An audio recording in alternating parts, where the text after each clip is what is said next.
हाँ हाँ जी, good afternoon everyone. तो फॉर आरएस, ठीक है, जैसा कि अब इन चीज़ों को बेसिक रूप से जानने के लिए तो आवश्यकता है नहीं कि आरएस में हमारा जो इंग्लिश का पोर्शन है, लैंग्वेज वाला पोर्शन है, वो मेंस में ही आता है, ये तो हमें से पता ही है। और मेंस में पेपर फोर्थ में ये अपना आता है। और बी पार्ट जिसे हम कह सकते हैं, यानी ए पार्ट है वो किसका होगा, हिंदी का होगा, और बी पार्ट जो होता है वो किसका है, इंग्लिश का है, राइट। फिर सबसे बड़ी बात जो आप लोगों को ध्यान में रखनी है, ये रखनी है, मैं एक कॉमन सी बात यहाँ आप लोगों को शेयर करना चाहूँगा। सिलेबस से रिलेटेड बातें भी हम करेंगे, लेकिन बेसिक रूप से मेरा मानना यह है कि पहले हम डिस्कस कर लें एक बार अपने आरएस के पैटर्न को। अगर आपने प्रीवियस ईयर्स के पेपर्स देखे हों तो आपको रियलाइज हो जाएगा कि एग्जाम में जो क्वेश्चंस आते हैं वो किस तरीके के आते हैं, कौन कौन सा उसमें सेगमेंट होता है अपने लैंग्वेज में, तो वो सब चीज़ें आपको पता लग जाएंगी। वैसे एक बात अगर हम कहें तो देखने के रूप में अगर इंग्लिश के ही सेगमेंट की बात करें तो एक पार्ट है इंग्लिश का 80 मार्क्स का आपके पेपर फोर्थ में।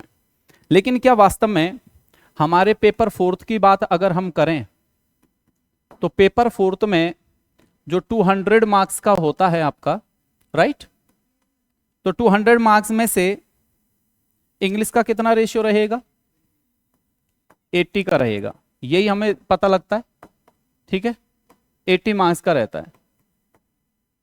लेकिन क्या वास्तव में सिर्फ 80 का ही रहता है,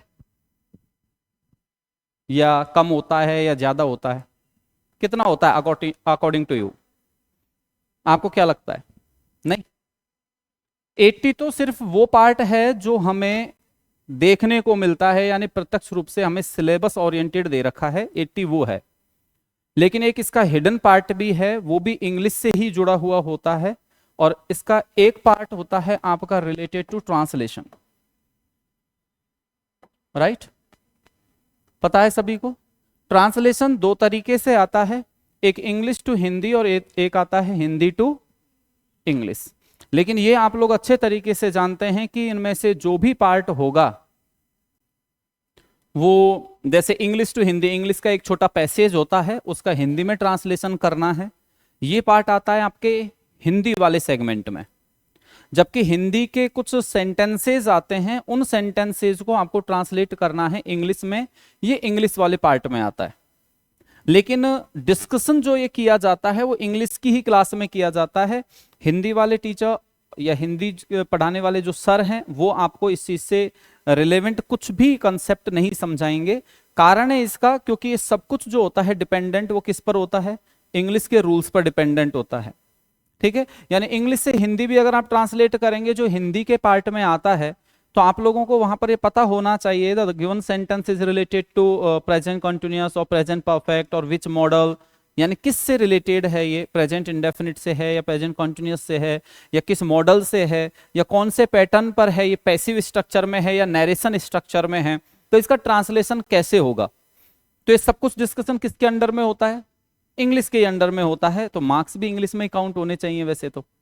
और ये जो पार्ट है हिंदी का, ये कितने मार्क्स का होता है, 10 मार्क्स का होता है ये तो 10 भी किस में ऐड होने चाहिए, है ना। तो कितना हो गया ये हमारा 90 मार्क्स का रेशियो हो गया। इसके बाद में अभी और बच रहा है। इसके अलावा में हमारा जो पार्ट आता है वो आता है ऑफिशियल एंड लीगल टर्म्स जो होती हैं आपके, हाँ, ग्लोसरी के लिए जो कहा जाता है वो भी आपको। अब हाँ, ये अलग बात है कि ग्लोसरी को डिस्कस एक पेज देकर आप लोगों को पढ़वाने के रूप में इंग्लिश वाले टीचर भी पढ़वा सकते हैं, और हिंदी की जैसे सेपरेट जो कोचिंग चलाते हैं ना, वो भी आपको एक नोट्स के रूप में तो प्रोवाइड करवाते हैं। तो चलो उसको छोड़ देते हैं, 4-5 मार्क्स का जो 4 मार्क्स का रेशियो आता है उसका, तो 4 मार्क्स को छोड़ देते हैं। अगर उससे को भी हम ऐड करें तो 94 मार्क्स जो है ना वो इंग्लिश के होते हैं यहाँ पर। बाकी जो आपके 106 मार्क्स जो होते हैं वो हिंदी के होते हैं। तो ऑलमोस्ट दोनों समान ही हो गए, ज्यादा कोई डिफरेंस नहीं रहा। तो पहली बात तो ये हुई कि दिमागी रूप से हमें अच्छे तरीके से समझ लें कि इंग्लिश का जो पार्ट है वो केवल 80 मार्क्स का नहीं है, आप 80 से ज्यादा का इसमें स्टडी करने वाले हैं। ये तो क्लियर हो गया आपका। इसके अलावा में जरूरी चीज है कि आप लोग लैंग्वेज को पढ़ें, उससे पहले मैं आप लोगों को एक जरूरी चीज समझा दूं कि आपको पढ़ने से ज्यादा जरूरी होगा अटेंटिव मूड में रहना। और वो इसलिए कि बाहर आपको मार्केट में बहुत से कंफ्यूज करने वाले कॉन्सेप्ट्स देखने को और सुनने को मिलेंगे। जैसे मुझे याद आता है 2016, 18 और 20 ये 3 एग्जाम ऐसी हुई थी, यानी जो 21 में जो हुआ था ना, तो वो 3 एग्जाम इस तरीके की हुई थी कि इनमें जो आपके ग्रामर से रिलेवेंट क्वेश्चंस आते हैं, और ग्रामर के जो क्वेश्चंस आते हैं उनका पैटर्न आप लोगों को पता होगा कि वो जो क्वेश्चंस आते हैं वो एरर डिटेक्शन से रिलेटेड आते हैं। एक सेंटेंस आपको दिया जाता है और पूछा जाता है कि विच पार्ट और which word is being used incorrectly और inappropriate manner in the given sentence. दिए गए सेंटेंस में कौन सा वर्ड गलत है या कौन सा ये सेंटेंस जो है वो किस जगह पर गलत है, उसे सही करते हुए रीराइट करें आप, यानी आपको लिखना होता है पुनः वो। तो एरर डिटेक्शन कहते हैं हम अपनी इसी लैंग्वेज में, इसे इंग्लिश की लैंग्वेज में इसे कहा जाता है error detection. Questions related to error detection, यानी जिनमें एरर ढूंढा जाता है, राइट। अब जरूरी क्या है कि इसमें कह दिया गया, इन 3 एग्जाम्स में मैं भी मार्केट में सुनता था, तो मेरी क्लास में भी कैंडिडेट्स कहते थे सर ये तो डिसाइडेड है ना कि शुरू के 2 क्वेश्चंस हैं वो आर्टिकल डिटर्मिनर्स के आएंगे, उसके बाद में टेंस के आएंगे, उसके बाद में प्रेपोजिशन के आएंगे। मैंने कहा, फिर मैं उनसे यही कहता कि पिछले एग्जाम में आया तो है इस तरीके से, लेकिन इसकी गारंटी आरपीएससी ने थोड़ी दी है कि भाई हम इसी सीक्वेंस में पूछेंगे। आरपीएससी ने थोड़ी दिया है ऐसा, अक्सर आरपीएससी ने तो नहीं दिया। तो मैंने कहा आरपीएससी पर कभी इस तरीके से आप आंख बंद करके भरोसा मत करना, कब कैसे किस परिस्थिति में वो आपको उलझा दे कुछ नहीं कहा जा सकता। अब जिन्होंने विश्वास किया वो तरीके से पढ़ते, जिन्होंने नहीं किया वो उसी रूटीन में। और पिछली 2 एग्जाम्स से आरपीएससी वही खेल खेल रही है, वो सीक्वेंस उस तरीके से फॉलो नहीं करती, उसने क्वेश्चंस की सीरीज ही बदल दी पूरी। पहले 2 क्वेश्चन जो आर्टिकल डिटर्मिनर के आते थे उसने चेंज कर दिए, अब किसी और टॉपिक से पूछने लग गए उनको, अब उलझ के रह गए। अब जिन कैंडिडेट्स को ये लगता था आर्टिकल डिटर्मिनर्स के क्वेश्चंस होंगे स्टार्टिंग वाले, तो उनके दिमाग में तो पहले 2 क्वेश्चन जब पढ़ेंगे, सेंटेंस पढ़ेंगे, तो उसमें तो उनके दिमाग में किसके रूल्स आएंगे, और आर्टिकल डिटर्मिनर के रूल्स तो कितने ही पढ़ लो, ना तो उनसे रिलेवेंट वो क्वेश्चन है, ना आपको एरर मिलेगा। तो जरूरी है कि एक तो ये बाहर जो कुछ भी अपने मन से बनाकर और बातें कर रहे हैं, इसमें देखिए मैं स्पष्ट रूप से बता दूं, किसी भी डिपार्टमेंट से कोई भी ऑर्गेनाइजेशन या कोई भी संस्थान जब एग्जाम कंडक्ट करवाती है, जब तक वो ऑफिशियल रूप से खुद अनाउंस ना कर दे, खुद कोई रूल ना बना दे, आपको मेरे कहने से या किसी और के कहने से प्रभावित नहीं होना है कि ये ऐसा होता है। और यही कारण है कि मेरा एक तरीका है कि हर वैकेंसी के साथ, आरएस की वैकेंसी के साथ आरपीएससी से आरटीआई के माध्यम से उसके द्वारा फॉलो किए जाने वाले लेटर रिपोर्ट राइटिंग के पैटर्न की कॉपी में मंगवाता हूं और उसी के अकॉर्डिंग कैंडिडेट्स को उसे समझाता हूं और क्लास में बताता हूं। मैं अपनी मर्जी से कुछ भी नहीं बताता, मैं ये कर लूं, नहीं मैं तो इंग्लिश का ही कैंडिडेट हूं, मुझे तो सब कुछ आता है। नहीं आता, आपको भले ही आता हो, लेकिन आरपीएससी जो फॉलो करेगी, आरपीएससी मार्क्स उसी के अकॉर्डिंग देगी, मेरे कहने से नहीं देगी आरपीएससी मार्क्स। तो इस बात का विशेष ख्याल आप लोगों को रखना है। तो जरूरी है इन चीजों पर, क्यों?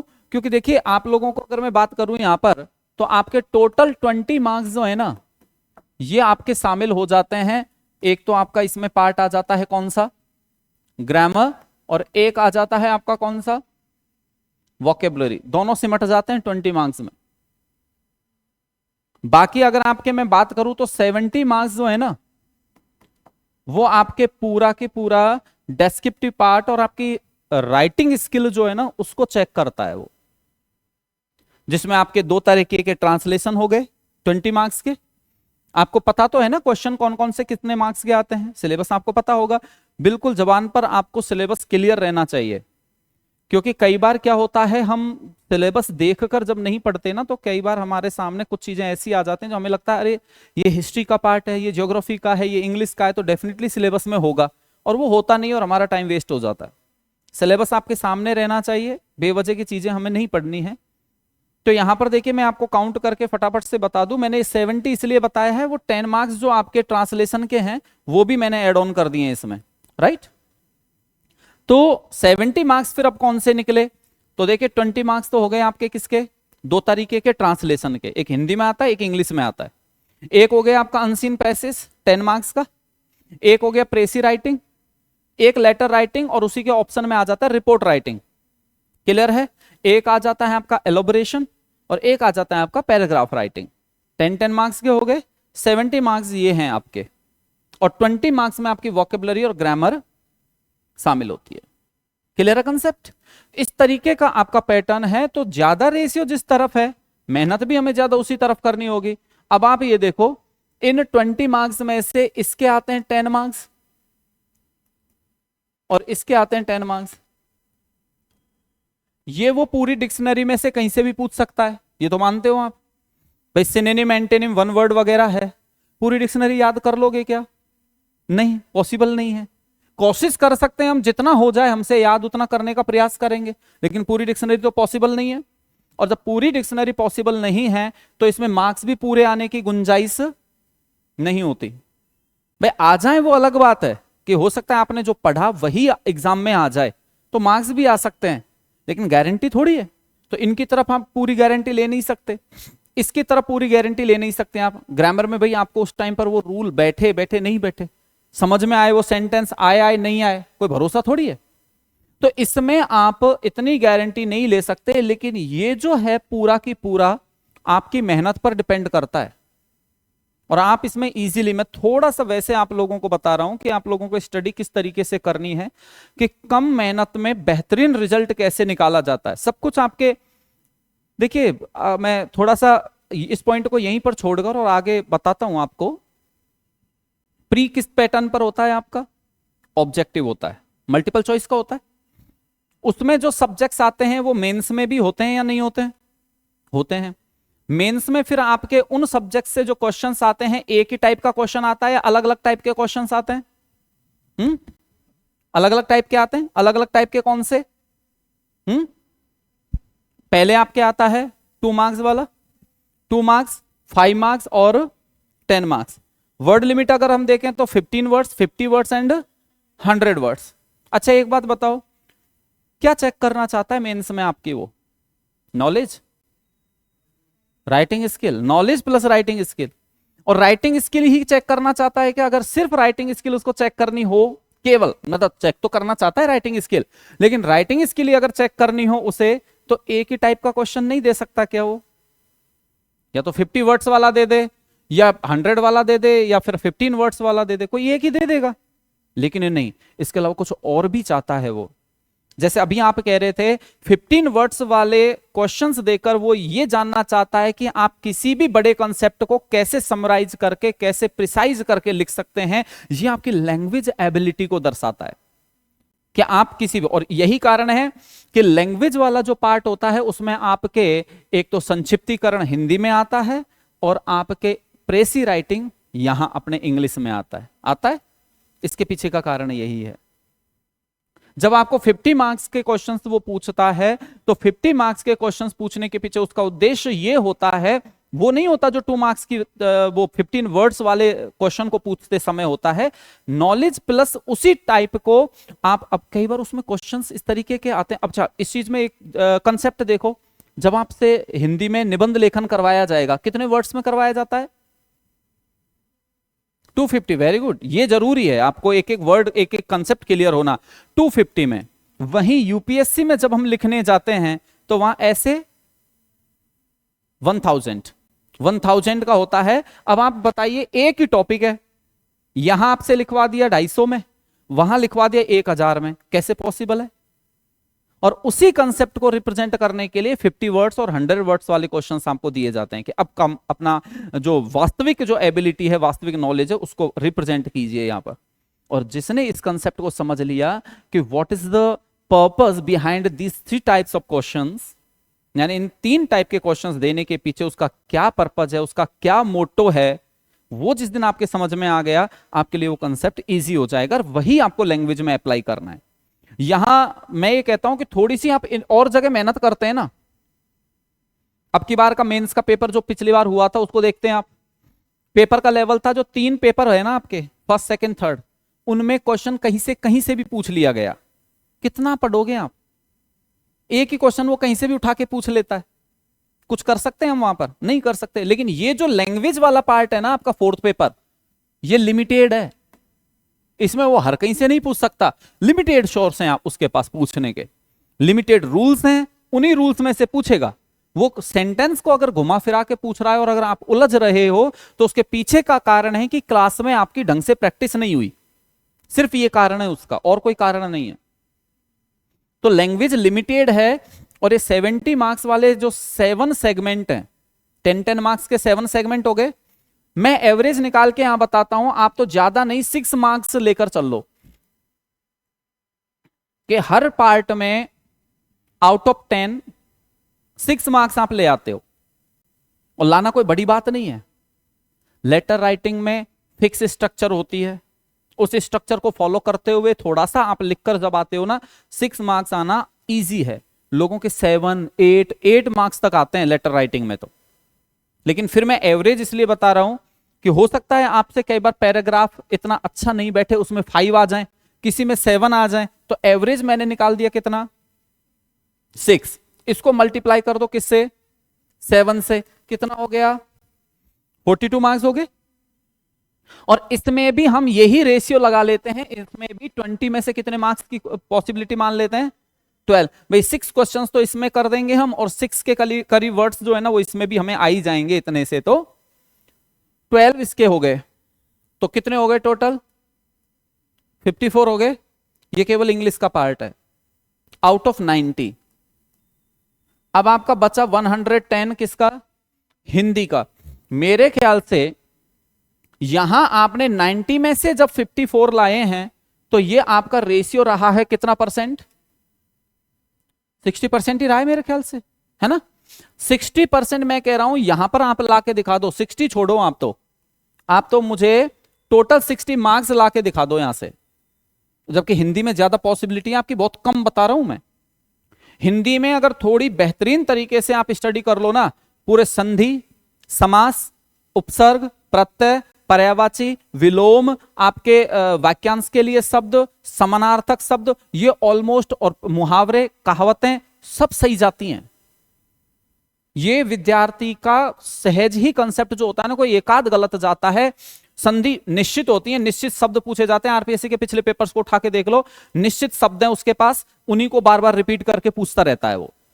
कभी कोई देता है ना तो कोई एकाध कोई वर्ड ऐसा होता है जिसको वो नया उठा के दे देता है, वरना देता नहीं है। जो आपकी नॉलेज पे डिपेंड करता है कि संधि के हमने रूल्स पढ़े, उनके आधार पे कर सकते हैं हम।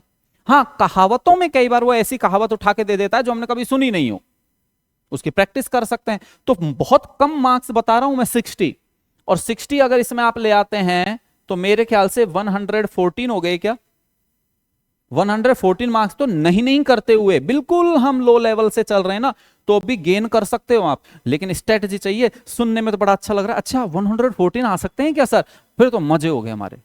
ऐसे नहीं, इसके लिए मेहनत करनी पड़ेगी आपको। आप अगर मेरे कहे अनुसार, हमारी इंस्टीट्यूट के इसके अनुसार अगर आप मेहनत कर लेते हो ना, तो इस लैंग्वेज वाले पार्ट की तो मैं कम से कम आपको गारंटी ये दिलवा सकता हूं कि हाँ, लैंग्वेज वाले पार्ट में आप 110 मार्क्स से ज्यादा लाने के हकदार हो जाएंगे, थोड़ी सी स्ट्रेटजी वाइज और मेहनत करके अगर आप चलोगे तो। और ये 4th पेपर वो पेपर है जो आपकी भरपाई करता है बाकी के 3 पेपर में। परफॉर्मेंस में कमी अगर जो रह जाती है ना, तो उसकी कमी को पूरा करने में हेल्प करता है ये। तो इस चीज को जितना बेहतरीन तरीके से और जल्दी आप समझ लेंगे, उतना आपके लिए बेहतरीन होगा। ये क्लियर है? ये पूरा मैंने एक कंसेप्ट आपको बता ही दिया। अब आ जाते हैं अपने इंग्लिश के कंसेप्ट की तरफ। देखिए, इंग्लिश का कंसेप्ट जब हम देखते हैं तो आप लोगों को टॉपिक तो पता है ही, गिने चुने टॉपिक हैं ग्रामर के हमारे पास। आर्टिकल है, डिटर्मिनर्स है, टेंस है, एक्टिव पैसिव है, नैरेशन है, प्रेपोजिशन है, मॉडल्स हैं। ये आपके टॉपिक हैं गिनती के, यही हैं, कुछ और तो नहीं है। ये हमारे पास टॉपिक हैं, ठीक है। अब इन टॉपिक में से आपको क्वेश्चंस पढ़ने हैं, लिमिटेड रूल्स हैं, लेकिन उन रूल्स में अच्छा, आप में से कोई इंग्लिश मीडियम का है? इंग्लिश मीडियम का नहीं है कोई भी ना, हिंदी मीडियम के सभी अपने। अच्छा, तो आपसे कौन है? आप इंग्लिश मीडियम से हैं शुरुआत से ही, पहली क्लास से ही? गुड, फिर ठीक है। तो हिंदी मीडियम वालों के अकॉर्डिंग हम बात कर लेते हैं थोड़ा सा। जब पहली क्लास दोनों मीडियम में से किसी ने भी पढ़ी होगी इंग्लिश की, तो उसमें ग्रामर का एक कॉमन टॉपिक पढ़ा होगा आप लोगों ने, टेंस पढ़ा था। हिंदी मीडियम वालों ने कौन सी क्लास से स्टार्ट किया था टेंस टॉपिक? 6th से मान सकते हैं, वैसे तो पहले ही कर दिया होगा शुरू, अब आपकी उम्र के अनुसार तो आपके तो इंग्लिश पहले ही चालू हो गई होगी ना। हमारे तो 6 क्लास से शुरू होती थी, तो 6 में तो हमें ABCD लिखना सिखाया जाता था पहले हमारे समय पे तो। लेकिन फिर भी मान लेते हैं 10th आपने 6 से शुरू किया होगा, आपने तो पहले शुरू किया होगा, है ना? क्या नाम है आपका? आदित्य। तो आदित्य ने पहले शुरू कर दिया होगा, इंग्लिश मीडियम वालों ने तो। इन्होंने शायद मेरे ख्याल से 3rd या 4th में शुरू कर दिया होगा 10th, इनके आ जाता है इंग्लिश मीडियम वालों के, है ना? आ जाता है ना?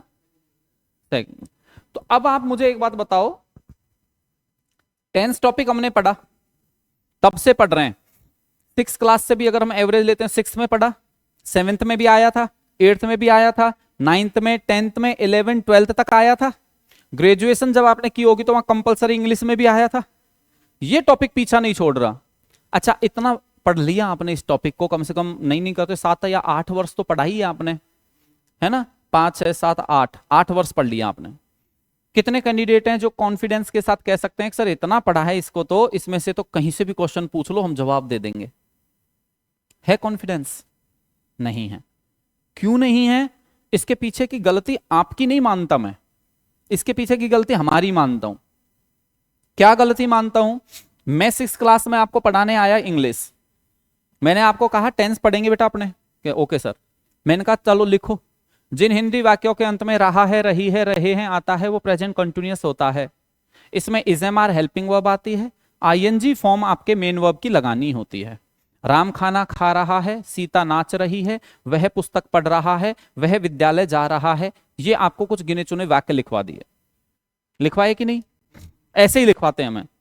मैं आया फिर वापस 7th क्लास में आकर, मैंने देखा अच्छा ठीक है वही स्टूडेंट्स हैं जो 6 में थे मेरे पास, तो मैं कहूंगा बेटा 10th तो अपन ने देखो पिछली क्लास में पढ़ाई था, उसको पढ़ने की अब कोई जरूरत है नहीं।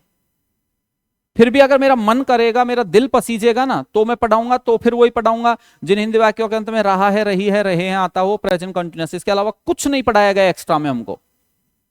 अगर पढ़ाया है तो मुझे बताओ आप, मैं अभी निकाल देता हूं कमी वहां पर।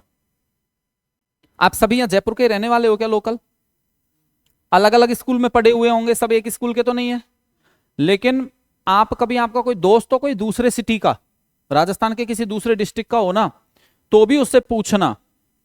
मैं एक चीज में यहां बताता हूं हमारे एजुकेशन सिस्टम की प्रॉब्लम क्या है, क्यों हमें आज भी इस टॉपिक पर कॉन्फिडेंस नहीं आ रहा है। जब आप लोगों को टेंस में पास्ट परफेक्ट टेंस पढ़ाया गया था, इतने कैंडिडेट बैठे हैं, मेरे ख्याल से आपको 2 एग्जाम्पल वहां पर सुनने को मिले होंगे, दूसरे से तीसरा एग्जाम्पल सुनने को नहीं मिला होगा। एक एग्जाम्पल तो रहा होगा डॉक्टर के आने से पहले मरीज मर चुका था, और एक रहा होगा मेरे स्टेशन पहुंचने से पहले ट्रेन जा चुकी थी। दूसरे से तीसरा कोई एग्जाम्पल आपको दिया गया हो तो मुझे बताओ आप। और फिर कहते हैं इंग्लिश में कुछ नहीं जानते तुम लोग। अरे जानेंगे कहां से? बताओ तो सही इनको, इन 2 के अलावा तीसरा कुछ बताओ तो सही। सिर्फ 2 सेंटेंस आप गुरुजी पढ़ के आ रहे हैं, रट के आ रहे हैं, कहां से? संजीव पासबुक में से, क्योंकि संजीव पासबुक में ये 2 ही एग्जाम्पल होते थे। प्रॉब्लम तो यहां आ रही है, टेंस टॉपिक ही हमारा क्लियर नहीं हो रहा है, तो फिर हम कैसे कह सकते हैं कि हाँ कि हम इंग्लिश पढ़ते हुए आए? तो इसका मतलब हुआ कि हम इंग्लिश अभी यहां पहले क्लास से ही पढ़ने वाले हैं। आप यहां पर यह मान लो कि इंग्लिश हम पहली बार पढ़ रहे हैं, हम केवल इतना जानते हैं कुछ बेसिक सी चीजें हैं उन्हें जानते हैं, वरना इंग्लिश में हम कुछ नहीं जानते। तो आपके लिए ज्यादा बेनिफिशियल रहेगा, नए सिरे से सीखोगे तो ज्यादा ठीक रहेगा। आप लोगों को रोजमर्रा के जो कंसेप्ट है ना, रोजमर्रा के कंसेप्ट जो होंगे उनके अकॉर्डिंग मैं थोड़ा सा समझा देता हूं आपको। मेरे पास एक पेयर है वर्ड्स का, एक वर्ड है मेरे पास कौन सा? आंसर। एक वर्ड है मेरे पास कौन सा? रिप्लाई। दोनों का मतलब क्या होता है? जवाब देना। तो जवाब देना जब आंसर से पता लग गया तो रिप्लाई बनाने की क्या जरूरत पड़ी? अरे रे, पूरी गड़बड़ कर रहे हैं आप। आप वापस बताओ क्वेश्चन, ये आंसर तो क्या होता है? नहीं, अच्छा बोल रहे थे, बिल्कुल सही जा रहे थे, पेपर में लिखने वाला बोल के गलत कर दिया। नहीं, लिखने वाला क्या होता है? बोलने वाला भी होता है। नहीं, इसके अलावा क्या बोला था आपने? और क्या बोला था? क्वेश्चन का आंसर होता है। अब वो जरूरी थोड़ी है लिखित हो, वर्बल भी तो हो सकता है।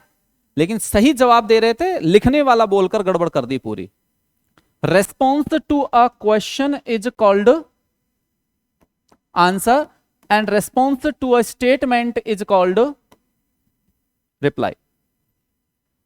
आंसर हमेशा किसका दिया जाता है? क्वेश्चन का दिया जाता है। जब आप स्कूल में पढ़ते थे, कोई चैप्टर पूरा हो जाता था तो सर मैडम क्या कहते थे? इसके क्वेश्चन आंसर्स कर लाना, ये बोलते थे। क्वेश्चन और आंसर साथ में बोला जाता है शब्द। आंसर हमेशा, अब ये भी आपके सिलेबस में है, आप सिलेबस जब देखोगे ना तो कंफ्यूजेबल वर्ड्स नाम से आपके सिलेबस में एक टॉपिक है। अभी कंफ्यूज कर दिया इसने आपको, यार मीनिंग तो दोनों। तो यहां पहली क्लास में एक पहला रूल समझना है आपको। In any language, not only in English, in other languages also, in any language two or more words cannot be used for similar meaning and similar use। किसी भी भाषा में दो या दो से अधिक शब्द एक समान प्रयोग के लिए एक समान मीनिंग के साथ कभी यूज नहीं किए जा सकते। यानी ऐसे शब्द जिनका मीनिंग तो सेम निकल रहा है तो उनका यूज समान नहीं हो सकता। यह आपको विशेष ध्यान रखना है। जैसे कि एक मैं अपनी मदर टंग के अकॉर्डिंग चलता हूं, हिंदी मीडियम के कैंडिडेट अपने पास हैं। आप मुझे बताना what is the meaning of the word जलज। जलज का अर्थ क्या है?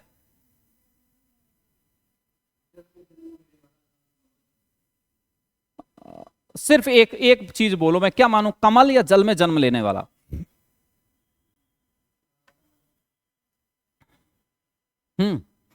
कमल। क्या नाम आपका? विशाल। कर दी गड़बड़ आपने यहां पर। पहले बहुत बढ़िया बोले थे, जल में जन्म लेने वाला ही होता है। मैंने अर्थ पूछा है, पर्यायवाची नहीं। और यही हमारे साथ एग्जाम में क्वेश्चंस की लैंग्वेज पढ़ने में गड़बड़ होती है। पूछना कुछ और चाहता है, हमें समझ में कुछ और आता है और क्वेश्चन हमारा गलत हो जाता है। होता है ऐसा माय डियर। अब आपको मैं थोड़ा सा हिंदी में, ज्यादा तो मैं टांग नहीं अड़ाऊंगा, लेकिन इतना जरूर बताऊंगा, जब हमारे हिंदी में या संस्कृत में किसी शब्द के लास्ट में ये सफिक्स लग जाता है ना, ज, इसका मतलब होता है जन्म लेने वाला। जलज यानी जल में जन्म लेने वाला। इसका क्या अर्थ है? Very good. अब क्लियर है? कमल इसका पर्यायवाची हो सकता है, लेकिन कीचड़ में तो और चीजें भी जन्म लेती हैं। जल में सिंघाड़ा, सर्दियों में सिंघाड़ा आएगा, वो भी जल में जन्म लेता है, वो भी जलज है ना। लेकिन जल में जन्म लेने वाला बोलोगे आप, ठीक है।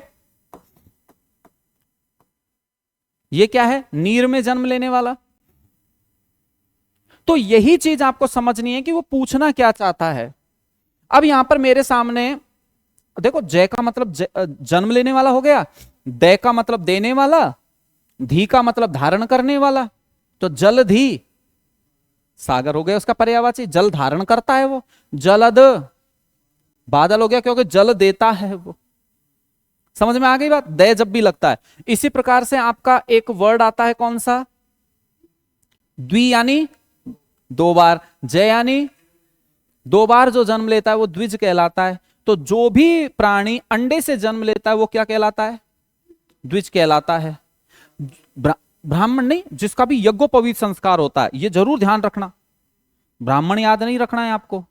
ब्राह्मण, अगर आपकी हिस्ट्री पढ़ोगे तो उसमें ब्राह्मण, क्षत्रिय, वैश्य तीनों को यज्ञोपवीत संस्कार का अधिकार था। इसलिए कभी अगर एग्जाम में आपको लिखना पड़े तो द्विज का मतलब हो जाएगा वो तीनों वर्गों में से कोई भी आए। एसआई की फॉर्म भरोगे तो एसआई में ऑब्जेक्टिव आएगा हिंदी का पेपर, तो उसमें अगर उसने पूछ लिया निम्नलिखित में से द्विज का पर्यायवाची नहीं है या द्विज का पर्यायवाची है, तो उसमें तीनों में से कोई भी आ सकता है, ब्राह्मण, क्षत्रिय, वैश्य में से। ध्यान रखना इस बात को, ठीक है ना। यज्ञोपवीत संस्कार की वजह से द्विज। और दांत दूध के और फिर बाद में, तो ये भी द्विज है। तो किस वजह से हमने समझ में आया हमारे इसको? जय की वजह से। तो भाषा अपने आप सिखाती है आपको, आपको उलझाती नहीं भाषा कभी भी, बहुत अच्छे से समझाती है वो, राइट। अब यहां पर मैं एक बात आप लोगों से कर रहा हूं, एक तो हो गया जल, एक हो गया क्या? एक हो गया क्या? नीर। तीनों का मतलब क्या होता है? समान होता है। और तो मैंने लिखे नहीं है, लेकिन तीनों का मतलब सेम है। अब मुझे बताओ, तीनों का अर्थ जब सेम है, वो जल की बात हम कर रहे हैं, तो क्या तीनों में से किसी भी शब्द का प्रयोग कहीं पर भी कर सकते हैं हम? या तीनों का प्रयोग अलग अलग है? अलग अलग है। तो क्या अर्थ है इन तीनों का, क्या डिफरेंस है वो? नीर आंसुओं से नहीं,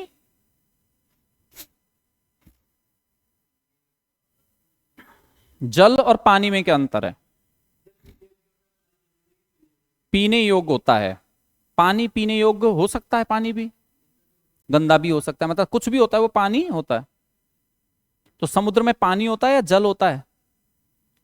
लेकिन समुद्री जल की हम लवणता नापते हैं तो समुद्री जल बोला जाता है, वहां पर पानी नहीं बोला जाता, वो पीने योग्य नहीं होता। यहां पे आकर उलझ गए हम। अरे नहीं नहीं नहीं, बहुत अच्छे एग्जाम्पल पे गए पर वो शब्द उचित नहीं है। बारिश में कौन सी बारिश का ये भी डिसाइड होगा।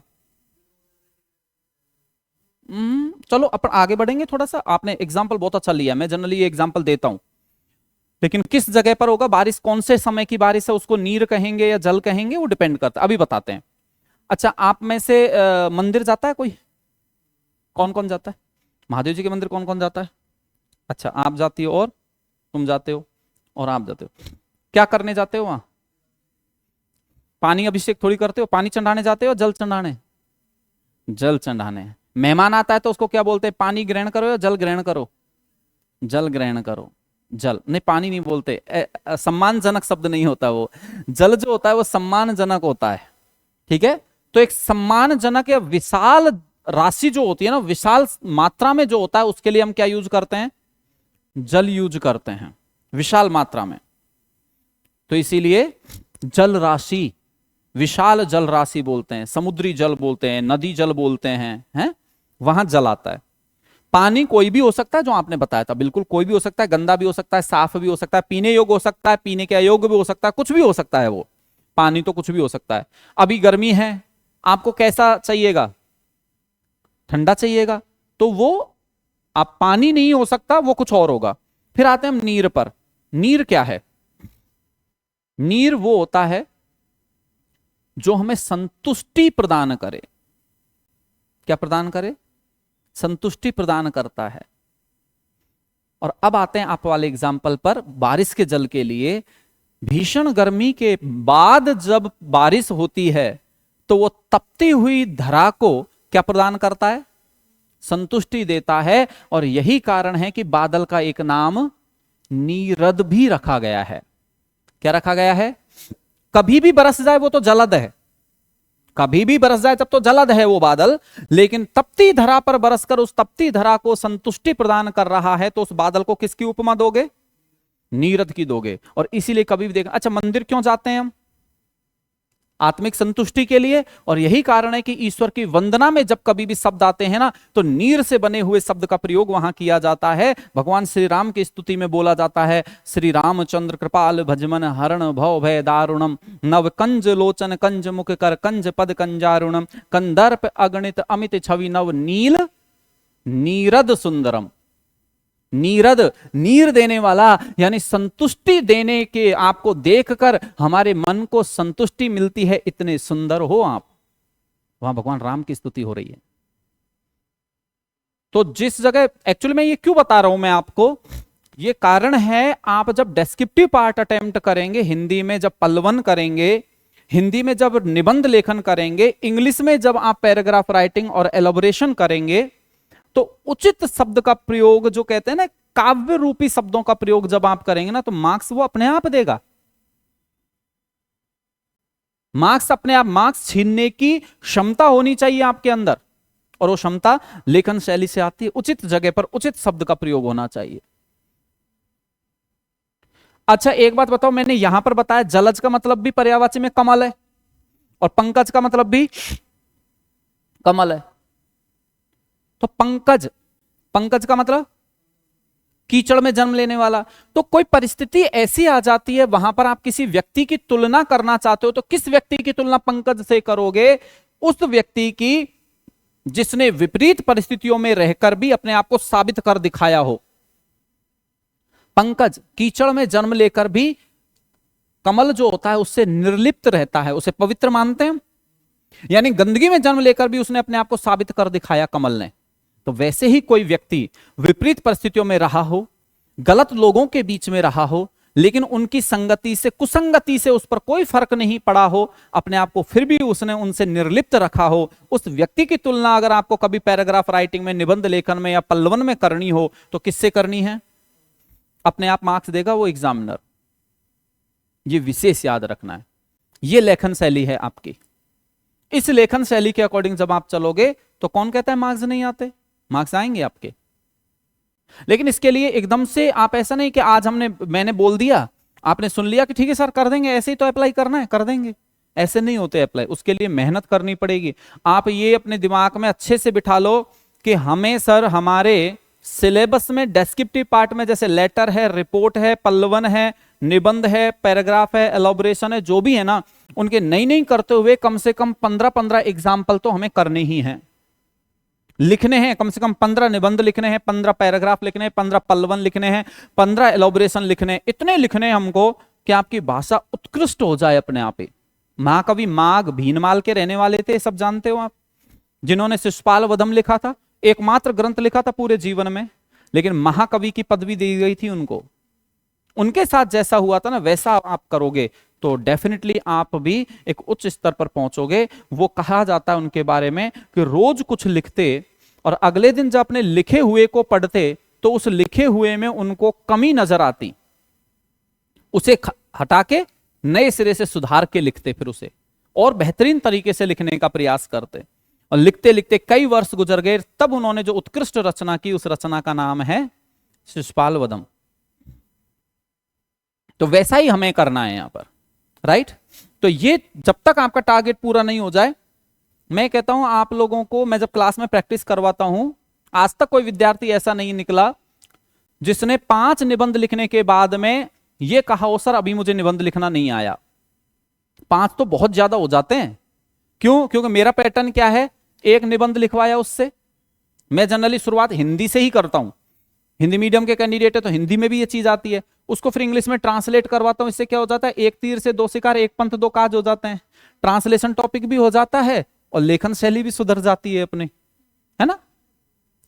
पहला लिखा मैंने निबंध, आपसे लिखवाया चलो इस पे ऐसे ऐसे लिखना है, ये इसमें कंटेंट डालना है। आपने कहा सर ठीक है। पहली बार लिखोगे तो डेफिनेटली गलत लिखोगे। मैं उसमें फिर आपको बताऊंगा कि नहीं बेटा इसको ऐसे नहीं लिखना है, इसको इस सीक्वेंस में लिखना है, ये पहले आना चाहिए था, ये आपने बाद में लिख दिया, इसको पहले लिखना था, ये पहले लिख दिया, इसको बाद में लिखना था, इसको ऐसे लिखो, इस लैंग्वेज की जगह ऐसी लैंग्वेज लिखो, इसको हटाओ। फिर आपसे कहूंगा इसको सुधार के पुनः लाओ मेरे पास। उसी निबंध को आपने दोबारा लिखा। दूसरी बार जब लाए तो क्या पहली बार में जितनी गलतियां थी उतनी गलतियां निकलेंगी क्या? अब नहीं, अब गलतियां बहुत कम हो जाएंगी, लेकिन कुछ गलतियां जो होंगी उनको मैं फिर निकालूंगा उसमें। अब ये गलती है, ये गलती है, इसको ऐसे नहीं, अब इसको ऐसे तो और मॉडिफाई करो, और अब तीसरी बार लिख कर लाओ वापस। मैं गारंटी देता हूं तीसरी बार में आप परफेक्ट लिख कर लाते हो। और दूसरा, ऐसे जब लिखोगे ना आप, तो इसमें दूसरी बार में जो गलतियां आई थी ना वो आएंगी, पहले वाली गलतियां नहीं आएंगी। 3 या 4 मैक्सिमम ऐसे लिखते हैं कैंडिडेट और उसके बाद में परफेक्ट हो जाते हैं, उनको खुद को लिखना आ जाता है। फिर तो उनको कंटेंट दो, वो कंटेंट कहीं से लाएंगे या फिर इकट्ठा करेंगे और उसको बेहतरीन स्ट्रक्चर में लिखना शुरू कर देते हैं। और उसके बाद में 5 लिखने के बाद में कहां तक पहुंचना है, 15 तक लिखना है। 15 तक पहुंचते पहुंचते तो वैसे ही परफेक्शन आ जाता है। लेकिन इसमें मेहनत होती है, थोड़ी लापरवाही नहीं होती इसमें। बस इसमें रेगुलर लिखना है, मतलब लिखना है। जब तक परफेक्शन नहीं आ जाए तब तक रेगुलर रूप से लिखना है, क्योंकि बीच में कहीं भी छोड़ा 0 पे आना है लौट कर, है। 99 तक पहुंचे, सांप खा गया, कौन से पे आते हैं, 2 पे आते हैं या 4 पे आते हैं ना सांप सीढ़ी वाले खेल में, 2 पे ही आते हैं ना, हाँ बिल्कुल वहीं पर आ जाते हैं नीचे। तो ये नहीं करना है हमें, 100 को गेन कर लेना है, उसके बाद में देखा जाए, फिर छोड़ दो। मैं खुद कह देता हूं छोड़ दो इसको। और मैं शुरुआत करवाता हूं लेटर राइटिंग से। लेटर राइटिंग से इसलिए कि उसमें कंटेंट के नाम पे बहुत कम लिखते हैं, स्ट्रक्चर ज्यादा होती है उसमें, और स्ट्रक्चर से हमें थोड़ा सा कॉन्फिडेंस जल्दी आता है। तो इस चीज को थोड़ा सा आप लोगों को ध्यान में रखना है, ठीक है। तो ये मैंने एक पैटर्न आप लोगों को समझा दिया कि भाषा अपने आप आपको सिखाती है, उस भाषा के अकॉर्डिंग आप लोगों को चलना है, राइट। अब यहां पर देखिए, जैसे कॉमन यहां पर हमारा एक कंसेप्ट आया, वैसे ही मैं एक और आपको कंफ्यूजेबल वर्ड्स की कैटेगरी में समझा देता हूं। 2 वर्ड है हमारे पास, होम एंड हाउस। क्या डिफरेंस है? होम का मतलब भी घर है, हाउस का मतलब भी घर है, क्या डिफरेंस?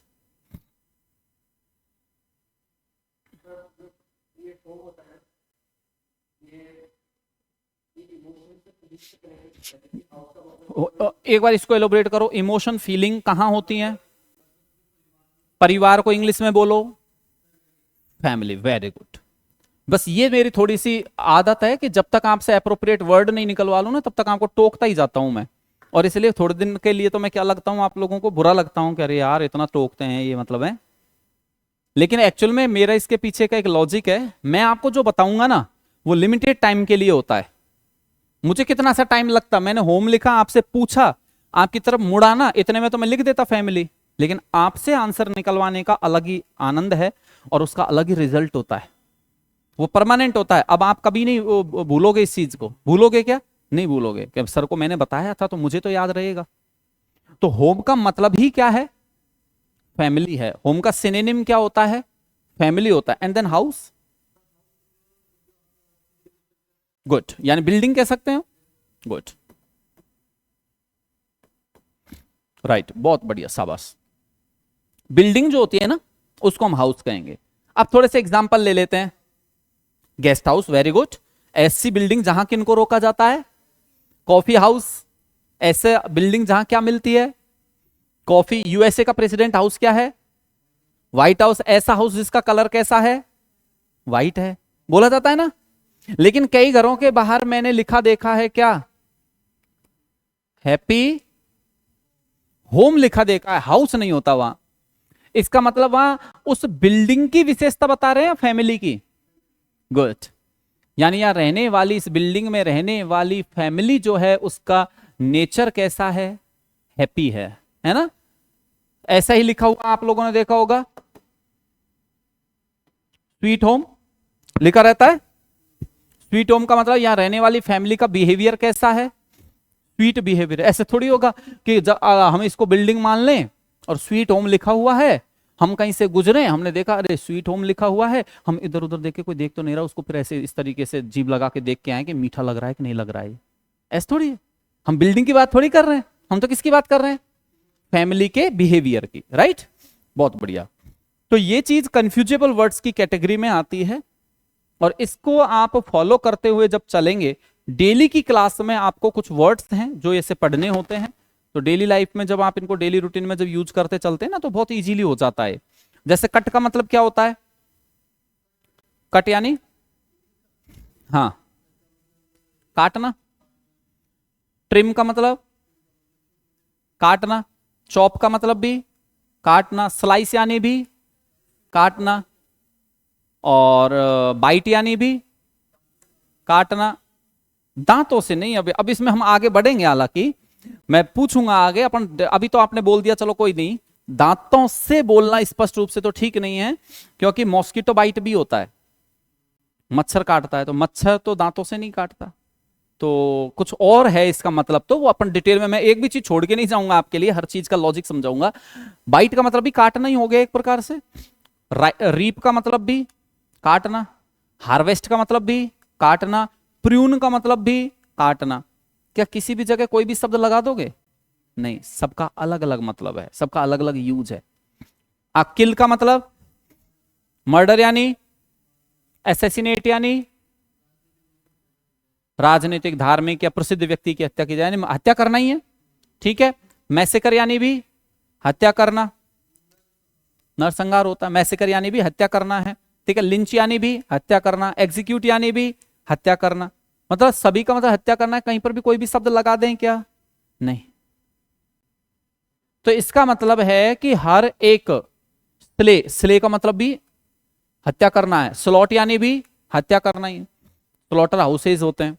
तो कहने का अर्थ है कि सबका जब मीनिंग सेम है, तो डेफिनेटली इनका डिफरेंस जो होगा ना, वो है इनके अंदर, इनके यूज में डिफरेंस है। तो डिफरेंस हमें समझना होगा। क्लियर? अब देखो एक कॉमन सा वर्ड मुझे यहां पर याद आया। एक वर्ड है मेरे पास, कौन सा?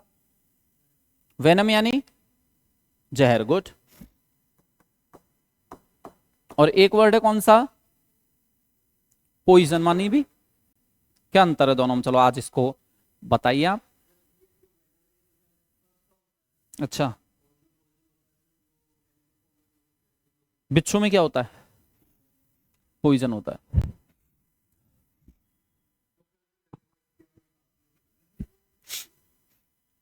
हाँ, ये हम कह सकते हैं। वेनम जो होता है ये स्नेक का होता है, बिल्कुल हम ये मान सकते हैं।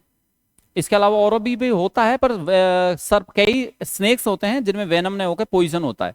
कई स्नेक्स में वेनम का टाइप होता है, न्यूरोटॉक्सिक होगा, ये हिमोटॉक्सिक होगा, साइटोटॉक्सिक होगा, कौन सा होगा डिपेंड करता है। हम्म। तो दोनों में क्या डिफरेंस है फिर? केवल हम कैटेगराइज ऐसे तो नहीं कर सकते कि सांप का है उसको वेनम बोलेंगे। आप कभी भी गूगल पे भी सर्च करेंगे ना, the most poisonous snake in the world, तो ढूंढ के नहीं देगा, वो अपनी तरफ से उसको करेक्ट करके देगा the most venomous snake in the world.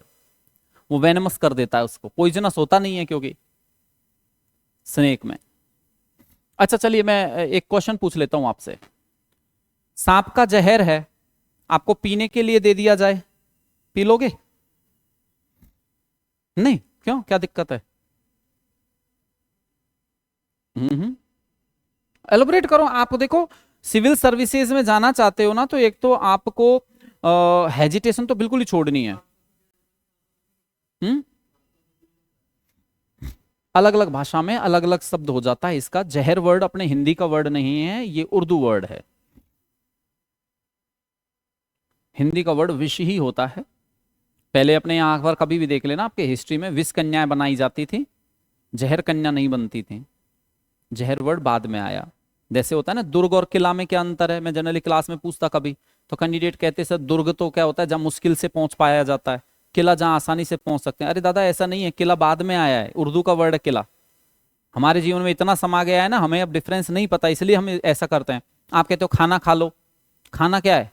Urdu word है, ये उर्दू वर्ड है। भोजन होता है हिंदी का वर्ड। तो सांप का जहर आपको पीने के लिए दे दिया जाए, पी सकते हो क्या? नहीं, आपको मैं सांप में से निकाल के पीने के लिए दे दूं, पी लोगे क्या? मैं ये कह रहा हूं। क्यों, क्या दिक्कत है? क्या मर जाओगे? क्या डेथ हो सकती है उससे? नहीं। शर्त यह है कि आपके होठों से लेकर आपकी आंतों तक कोई कट या कोई घाव नहीं होना चाहिए, वरना सांप का जहर पी लो, कोई दिक्कत नहीं है। कट होने से और घाव होने से क्या हो जाता है? उसका कांटेक्ट किससे हो जाता है? किस, नहीं नहीं, किससे कांटेक्ट हो जाता है? थोड़ा जोर से बोलो। कौन बोल रहा है? हाँ, आप बोल रहे हैं क्या? किससे? आप सिविल की कर रहे हैं ना प्रिपरेशन? हाँ तो बोल। ब्लड से, गुड। और यही डिफरेंस है बस। वेनम एक्टिवेट तब होता है जब उसका कांटेक्ट किससे हो? ब्लड से हो। पॉइजन का कांटेक्ट ब्लड से होना आवश्यक नहीं है, वो आप खाओगे, कोई भी व्यक्ति उसको अगर इनहेल भी कर लेगा तो भी वो एक्टिव हो जाता है। सांप का जहर केवल तब एक्टिव होता है जब वो किससे कांटेक्ट करता है? ब्लड से कांटेक्ट करता है। और इसीलिए सांप के लिए जब एंटीटॉक्सिक दिया जाता है ना, तो इंजेक्शन ही दिया जाता है डायरेक्ट। मुंह से लेने वाली दवाई नहीं दी जाती कभी भी। क्यों नहीं दी जाती? क्योंकि मुंह से दी जाने वाली तो कब कितनी देर में एक्टिव होगी, कब होगी, फिर वो ब्लड में मिलेगी, तब जाकर कोई काम करेगी। तब तक तो अगर मान लीजिए आपका हीमोटॉक्सिक हुआ ब्लड, तब तक तो पूरा क्लॉटिंग कर देगा ब्लड की, और क्लॉटिंग होते ही तो फिर ब्लड में सप्लाई नहीं हो पाएगी उस दवाई की। तो इसलिए डायरेक्ट इंजेक्ट किया जाता है ब्लड में उस एंटीटॉक्सिन को। एंटीवेनम इंजेक्शन दिया जाता है ना, तो वो डायरेक्ट ब्लड में दिया जाता है। तो ये रीजन है, वेनम एक्टिव तभी होगा जब ब्लड से कांटेक्ट होगा, और पॉइजन बिना ब्लड के कांटेक्ट हुए भी अगर आपकी स्किन पे लग गया तो स्किन को इरिटेट कर देगा। और इसीलिए बिच्छू का जब भी होता है पॉइजन होता है, क्योंकि उसके ब्लड कांटेक्ट की जरूरत नहीं होती, आपकी स्किन तक सीमित होता है। आपकी जो मधुमक्खी होती है उसमें क्या होता है, पॉइजन या वेनम? गुड, पॉइजन होता है। और इसीलिए आपको दर्द होता है, स्वेलिंग हो जाती है, और बिच्छू के काटे हुए में इसीलिए क्या होता है, दर्द विशेष होता है। तो ये विशेष ध्यान रखना है, कॉमन से वर्ड्स हैं, जो हमारी लाइफ में, डेली लाइफ में जुड़े हुए हैं शब्द ये होने को तो, लेकिन डिफरेंस करने जब हम बैठे तो दिक्कत आने लग जाती है।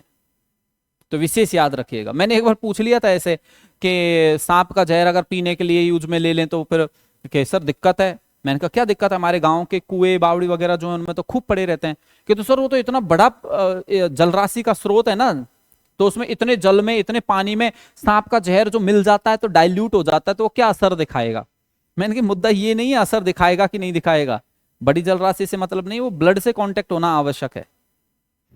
पुराने जमाने में जो मैं अभी बात कर रहा था विष कन्याओं की, वो कैसे बनाई जाती थी, सांप का जहर ही तो पिलाया जाता था उनको बचपन से ही, अदरक के रस में मिलाकर जहर पिलाया जाता था, और वो जहर उनके बॉडी में स्टोर होता चला जाता था, यानी अलग फॉर्म में। ये बिल्कुल वैसा ही है माय डियर, जैसे ए ब्लड ग्रुप ए है, उसको आपने ब्लड ग्रुप कौन सा चढ़ा दिया, ब्लड बी का चढ़ा दिया, तो इसने इसको क्या कर दिया, इसके प्रोटीन ने इसको क्या कर दिया, इसके प्रोटीन को एंटी मिला दिया। एंटी मिलाते क्या कर देता है, क्लॉटिंग कर देता है ये, और क्लॉटिंग करते ही वो ब्लड सर्कुलेशन बंद हो जाता है, व्यक्ति की डेथ हो जाती है। तो इस ए के लिए इस बी ने किसका काम किया, वेनम का ही काम किया एक प्रकार से। तो वही है, कांटेक्ट में आना आवश्यक है। तो आपका जो वेनम होता है वो भी किससे बना होता है, जब इसके बारे में थोड़ा पढ़ोगे आप डिटेल में, तो वेनम भी प्रोटीन होता है, एक टाइप का प्रोटीन होता है सांप के वेनम में, और वो प्रोटीन हमारे ब्लड के प्रोटीन के साथ क्या करता है, कंजुगेशन करके और उसकी क्लॉटिंग कर देता है। बस इतना सा है। तो ब्लड कांटेक्ट आवश्यक है उसके लिए। तो बेसिक सी चीजें हैं, तो डेली रूटीन में हम ऐसे शब्दों को डिस्कस करते हुए और आगे बढ़ेंगे।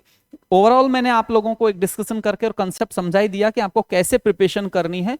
इतना दिमाग पर दबाव लेके नहीं करनी है प्रिपरेशन, आराम से मस्त होके पढ़ाई करो, लेकिन इतना जरूर है रेगुलरिटी जरूर रखनी है आपको। रेगुलरिटी रखोगे तो कोई बड़ा टास्क नहीं है, फोर्थ पेपर आप लोगों को अच्छे मार्क्स दिलवा के जाता है, और ये दूसरे पेपर में रही हुई कमी को भी पूरा करता है, राइट।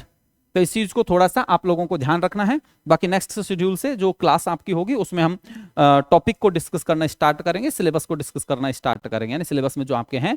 स्टार्टिंग में मैं एक बार बेसिक रूप से आपके इंट्रोडक्शन वगैरह चला के, और जो अपने ग्रामर के टॉपिक हैं, वोकेबलरी, वो स्टार्ट करेंगे। जब मुझे आज लगने लग जाएगा, कॉन्फिडेंस आ जाएगा कि हाँ अब आप काफी हद तक कॉन्फिडेंस में आ गए हैं, तो हम डेस्क्रिप्टिव पार्ट स्टार्ट कर देंगे। ट्रांसलेशन हम हर टॉपिक के साथ साथ ही कंटिन्यू करेंगे, जिससे बाद की कोई झंझट ही नहीं रहे, राइट। इनको हम कंटिन्यू करेंगे। ओके, नेक्स्ट क्लास में मिलते हैं आपसे। Thank you.